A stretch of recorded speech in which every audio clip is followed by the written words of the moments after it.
Hey everybody, welcome back. It's time now to meet our comp crew panel, and I'm fortunate enough to have with me today two of San Diego's finest realtors.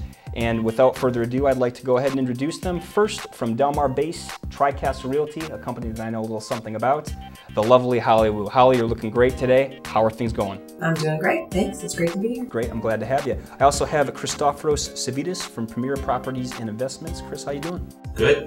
Thank you for having me, Jason. I'm really excited to be here. I'm excited to get into this, guys, so without further ado, let's go ahead and do that. Let's first talk about Nick's property over in Spring Valley, the Zabel house. This is a 3-bedroom, 2-bath, 1,326 square foot home, 7,000 square foot lot, very basic lot, was built in 1960. There are some nice parts of Spring Valley. Holly, this is your stomping ground. You live in La Mesa, Spring Valley, you know the area really well. What do you think? Is this going to be a positive or negative for him to market this to a family who's interested in perhaps the school district? Well, I think it's a very positive direction for him to go to market to a family. That specific niche of Spring Valley is borderline La Mesa, so I know quite a few families that have moved there recently into newer upgraded houses who are very happy and content to stay there for a few years and raise their children there. So I think, you know, it's definitely a good positive place, direction for him to go to market to that type of family. I do too, and you know what? He bought this place for $160,000. He's put $35,000 into it. He had a heck of a break from the bank from the standpoint that there was an $8,000 issue in escrow with the roof. The bank paid for that, so he got a little bit of a break there. So, you know, he hopes to get $75,000 profit out of this, which means he'd sell this for $270,000. Chris, what are your thoughts on that? I'm curious to hear your thoughts. I know you know Spring Valley pretty well as well. Well, I did a little research on the comparable sales, and an identical style home sold for $310,000 back in April. That's right.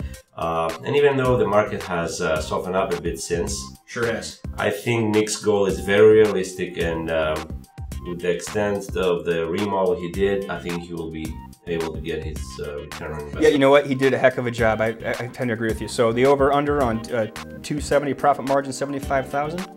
I think he'll get it. Yeah, I think he will too if he sells it pretty quickly. I think he will too. Okay, so good news for Nick on the Zabel house. Let's talk about Mike's property, the Juniper house. This is what he hopes to turn into a mini estate. It was originally a 3-2. He wants to convert it to a 5-3, 2,562 square feet. This is a complete rehab. He needs to blow out a wall. It's on a beautiful acre of land, canyon view, just absolutely gorgeous. He paid $350,000 for this place. $200,000 he's going to put into rehabbing this place when it's all said and done. So he hopes to get $150,000, $175,000 return on the low end. So that comes up to $680,000, $690,000. I know he's a pretty ambitious guy. Chris, there's some listings that if they sell for the price they're listed at, may make a guy like Mike think he can get a little bit more. What are your thoughts on that? $680,000, $690,000. What do you have to say about North Park? Well, this is a very trendy and hip area of San Diego with lots of restaurants and nice nightlife. Access to the freeways. Absolutely. Yeah. Mike is turning this into a 5-bedroom house, which is surrounded with traditionally smaller cottage homes. There are not too many homes to compare it to. That's right. Difficult comps. So my opinion is that he's dumping way too much money into this to realize the return that he's hoping for.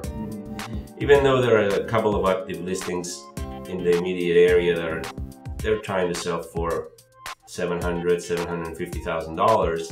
If those sell, he probably could potentially get his return on investment, but that's right. I wouldn't be very optimistic. Very, very big if in a soft market right now. We're talking about two guys. I know, Holly, we talked earlier about some other ideas you had that maybe could get him closer to that ROI that he's hoping for. What are your thoughts?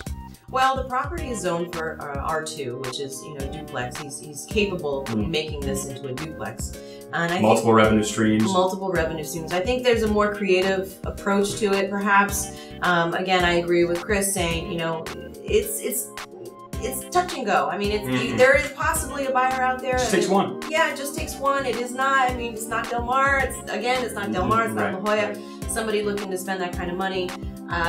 It's possible. Yeah, I agree, because for $680,000, $690,000, you might want to consider Del Mar. But again, if you want the space, you fall in love with that canyon, you never know. All right, so our comp crew panelists have spoken. I'm excited to take these findings back to Mike and Nick to see what they think. I think that at least one of them ought to be excited. I'm not so sure about the other one. Hey, San Diego, stick around for more.